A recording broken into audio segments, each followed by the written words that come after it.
What's up, everybody? Welcome back to another week of Convo and Co. with your favorite host, Bella. Now, what I am going to do is remind you that you need to subscribe to the channel, share the channel, like the videos. Even if you're not going to comment on the videos, make sure you are liking the videos so the algorithm gets the information that you want to be here and that my videos need to be pushed out. Now, I will say we are at 433 subscribers on YouTube. Clap it up, clap it up. And I am doing a giveaway at 500 followers. I am giving a gimbal away at 500 followers. That would be significant just simply because I have been holding steadfast at like 300 some odd followers because I have not been consistent on my YouTube. However, welcome to 20 fucking 26.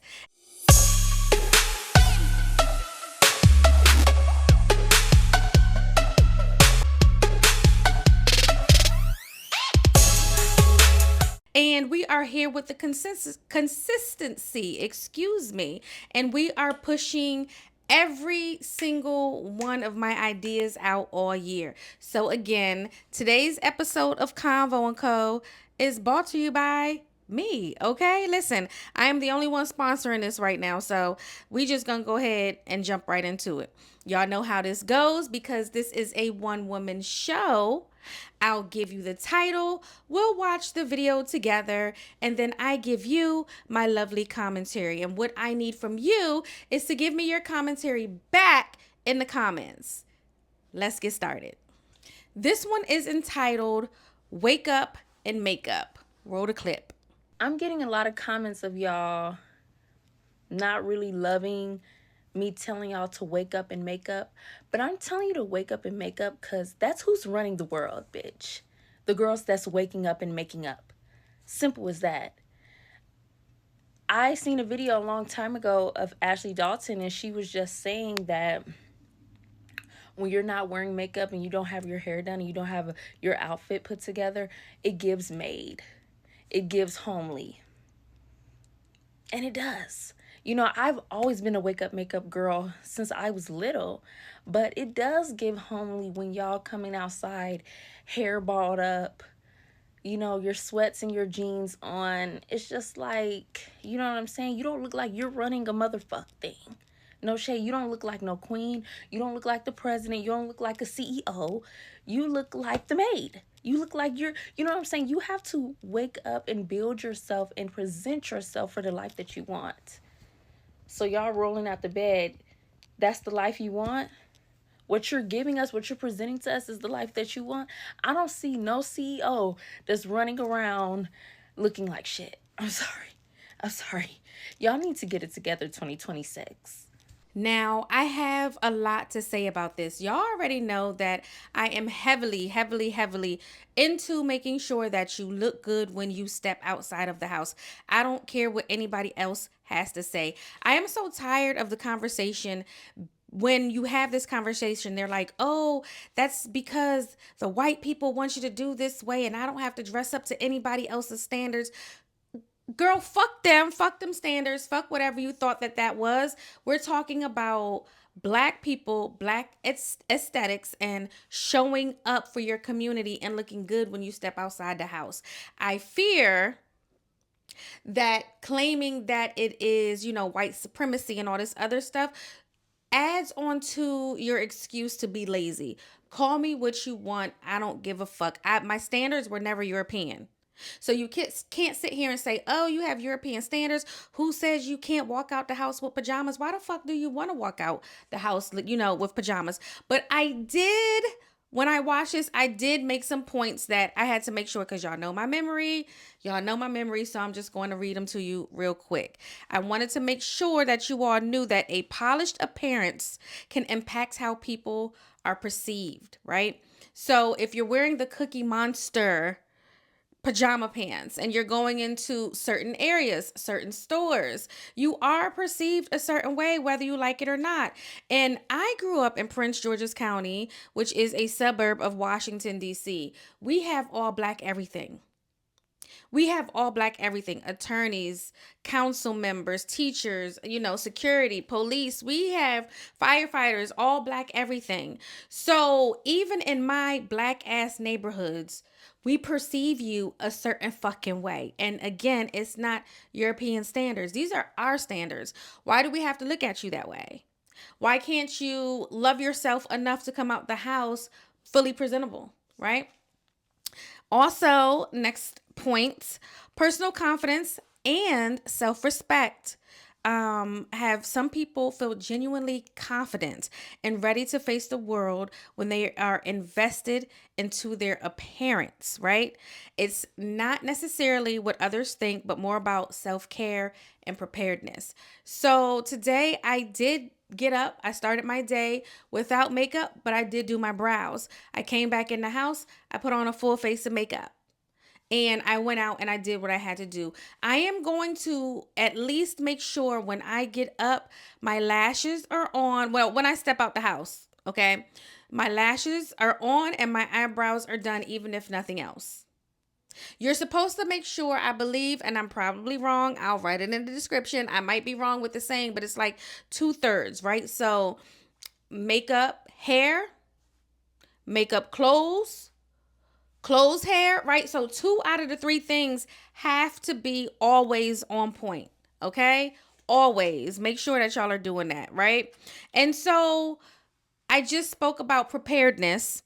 And I continue to say, and speaking of preparedness, you never know when you'll run into someone important, right? Like a potential employer, a potential business contact, a celebrity, a potential lover, okay? But what you want to do is make sure that you are presenting yourself the way that you would want them to see you.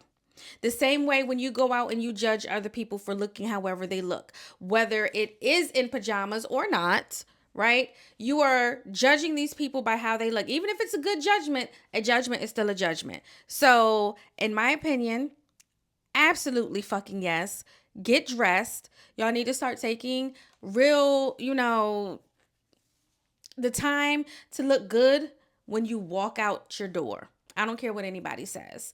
I don't care what anybody says. I don't like doing business with people that don't take care of themselves hygienically as far as their teeth and all of that. There's someone that I see on social media often, and for lack to maintain class on my end, it's giving homely, but they're trying to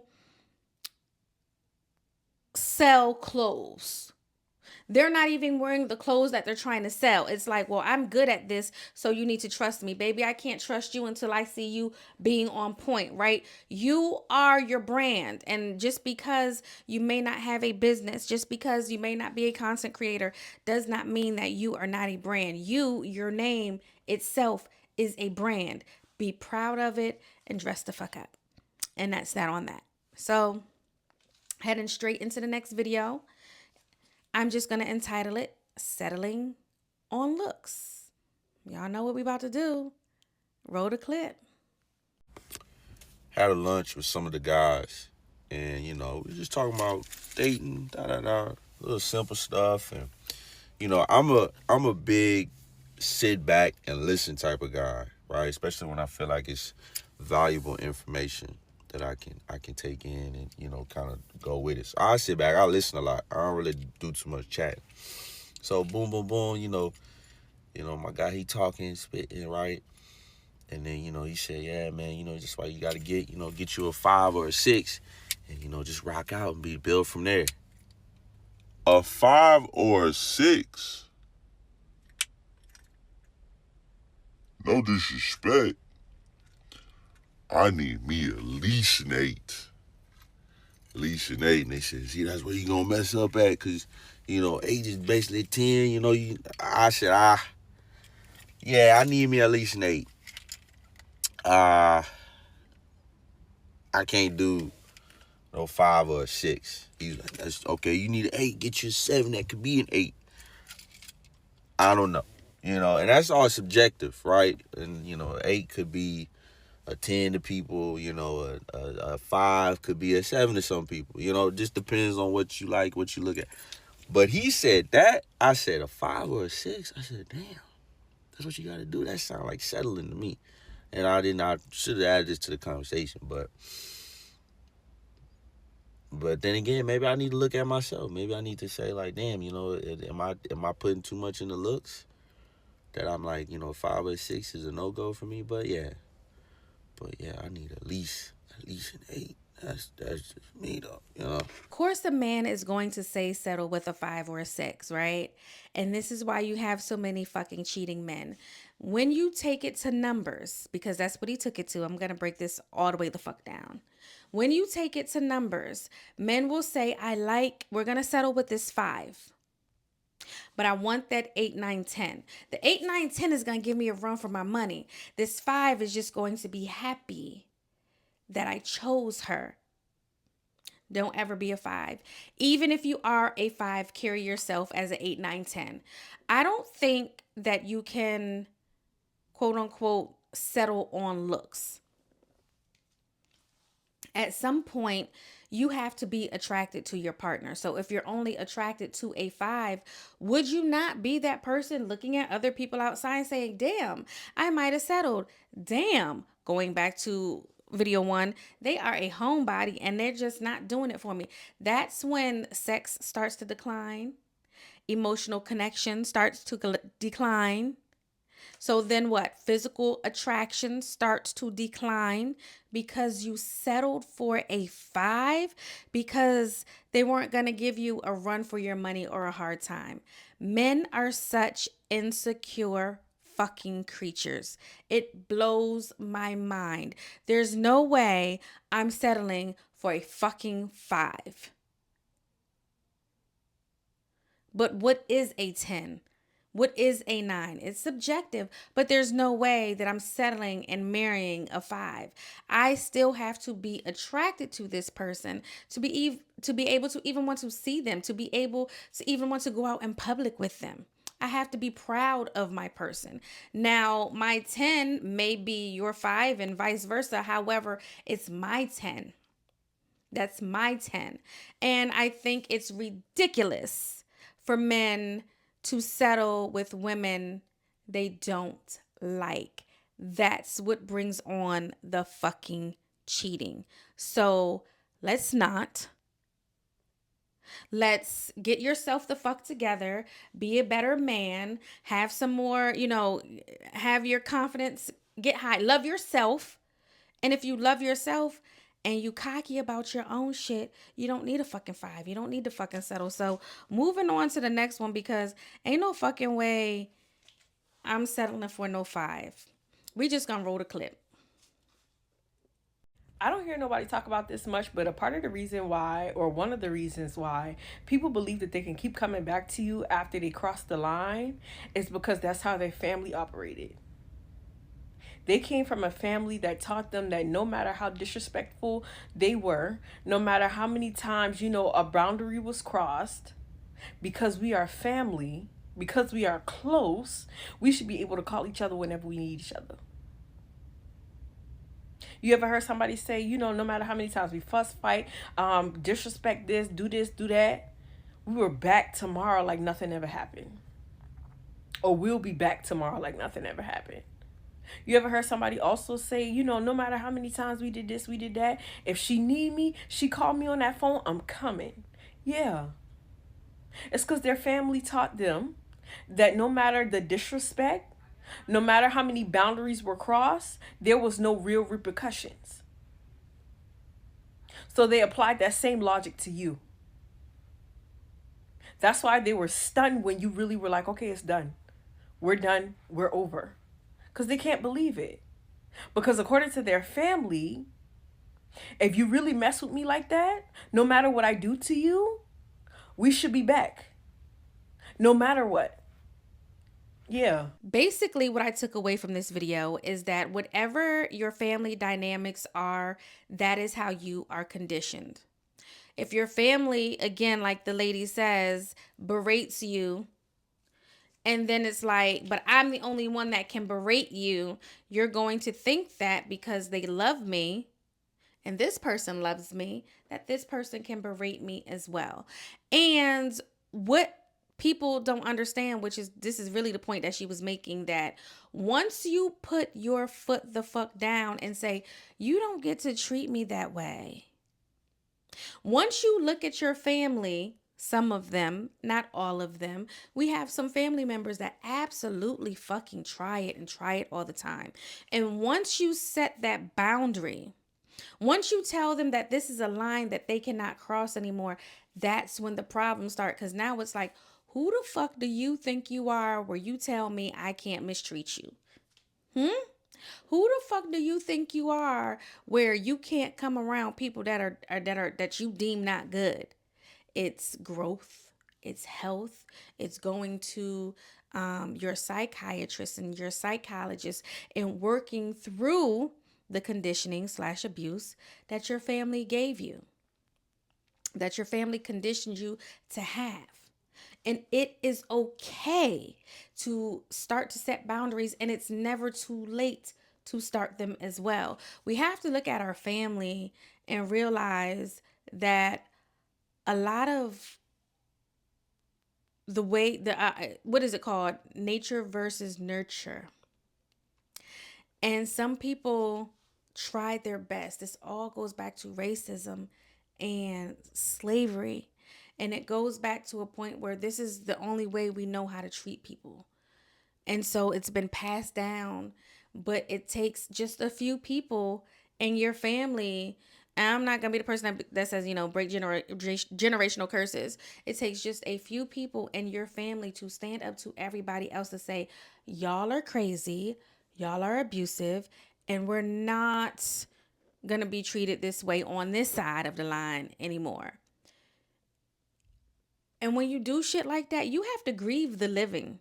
There's boundaries that I've had to put in place that have turned my stomach, because I'm like, but I love, that's my cousin, that's my aunt, that's my whoever, my sister, my brother, my this and my that.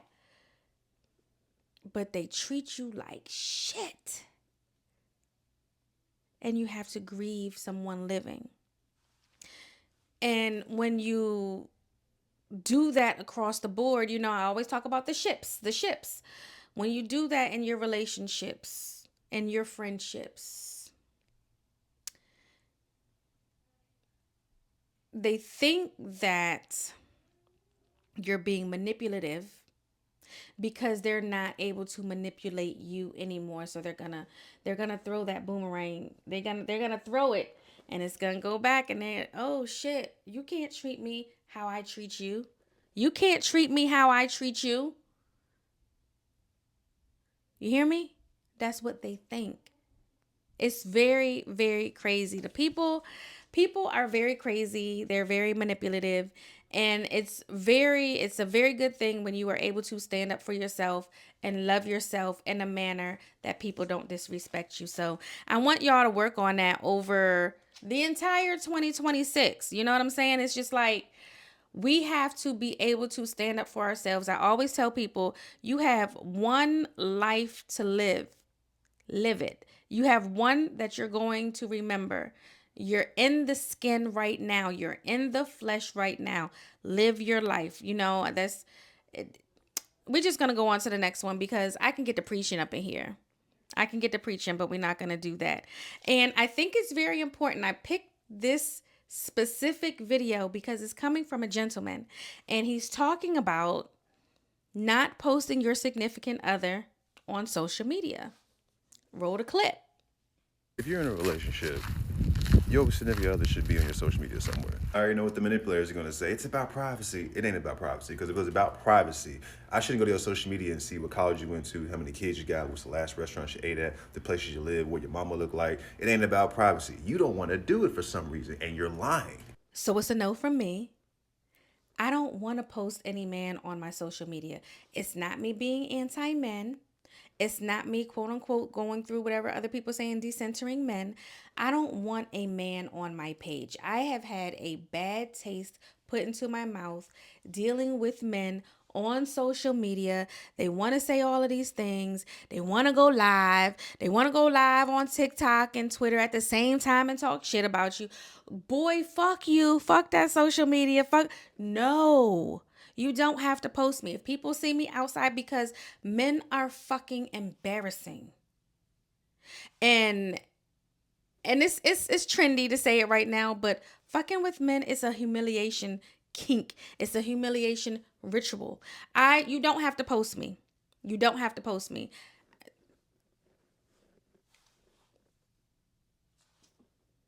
I'm not going to be upset about it. Some people are. I don't necessarily want a man on my page. My image is my image. You remember when LL came out and Snoop Dogg came out and their record labels were like, you cannot tell anybody you're married. It's going to ruin the image. Okay? We didn't find out about their wives until a very long time. So for me, again, it's a no. I'm not going to be upset if you don't post me. I will absolutely the fuck be upset if you cheat on me, but I mean, put me in the stories. Put me in the stories. I don't need to be on your page because you damn sure not going on my page. Next, we are going to talk about locks. This has been a hot topic about little girls and their locks. Roll the clip. I feel like it is truly selfish of you as a parent to lock a little girl's hair up. Like, without allowing them to make that decision, you just lock their hair up. You take away all options of versatility for them to explore the type of girl that they are or that they want to be the older that they get by locking their hair up so young. That's not cool. Like, and as a girl, no. Like, if you like locks or dreads, whatever you all define them as, that's fine. I'm not going against that. But you should be able to make that decision. You should be able to say, oh, I want to lock my hair up. But to make the decision for a little girl and just take that away from her and just lock her hair up immediately, no. Ugh. As we wind up this convo, I just want to say this. All children should have the option on what they want to do with their hair.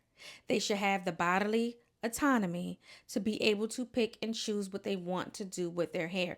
Now, with that choice comes responsibility.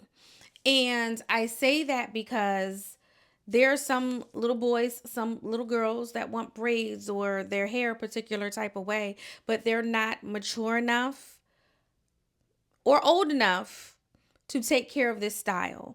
So if they're not old enough, I say we can go get whatever you want done.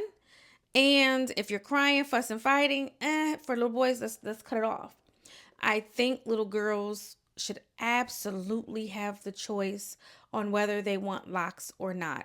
I saw a video. This little girl doesn't want locks. The mother's like, well, I have a lot of kids and she doesn't like doing X, Y, and Z. So locks it was for me because it was easy. I feel the way she presented it to the world, it was a punishment. Some children do have tender scalps. Because my hair is always braided down for a wig, my scalp has become tender when I get braids or my hair done. So I can only imagine a new human, because that's all that kids are, new humans, that their hair or their scalps may be tender. I absolutely, again, believe that all children, I know this specific creator was talking about little girls, but I'm talking about all children. I don't think you should just lock a little boy's hair. I don't think you should just like when certain cultures cut all their children's hair off when they're babies. I don't think that they should do that either. It's a baby, you know.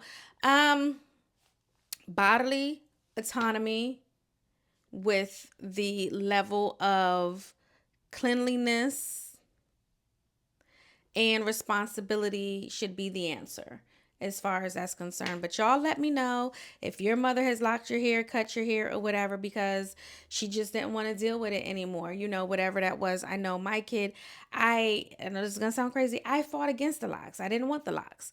She wanted the locks. She has locks and they're beautiful. The hair is so healthy. She is lucky to have an aunt that lives literally in the same building on the same floor that does her hair, right? The detoxes, the cute hairstyles. So I gave that to her. So many people in my family was like, oh, you're locking her hair. Why are you locking her hair? Because of the kind of hair that she has. She has very soft, curly hair. And everybody was like, why would you lock her hair? And she has this grain hair. It wasn't my choice. She likes it. We love it. But it was a choice. It wasn't forced. I hope you guys are enjoying the convo as we sit on the couch and talk together. Make sure that you are at least liking, make sure that you are at least liking the videos. Okay? I'm glad you're here. I'm glad you're subscribed. We, for this one, are at 433 subscribers. When we get to 500, I'll be giving a gimbal away. I know I keep talking about it. I am just so excited because I am seeing the fruits of my consistency on my channel play out in real time. I am just really excited, and I think I'm going to be the first creator ever to have a giveaway every 500 subscribers. And that's not just to get to whatever, but I love free shit all the time. And I think one way to thank people is to give away free stuff to say thank you. I'm not sure what the next giveaway will be. I'm not sure when it will be.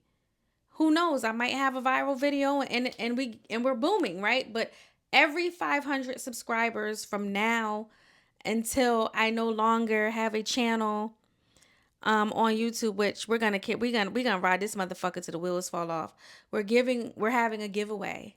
So welcome to the Bella Guy Show, y'all. Welcome to Convo & Co. Welcome to Reminisce Life After Death. Welcome to Life, Lust, and Lies Point 2. Welcome to Undiagnosed Baddie. Yes, these are all differently structured shows, but it's all me. Okay, I can't wait to start sharing my vlogs with you all. There's so much more to come. And as always, make sure you tune into my channel every Saturday, 10 a.m. for the convo. Join the convo. Until next Saturday, y'all.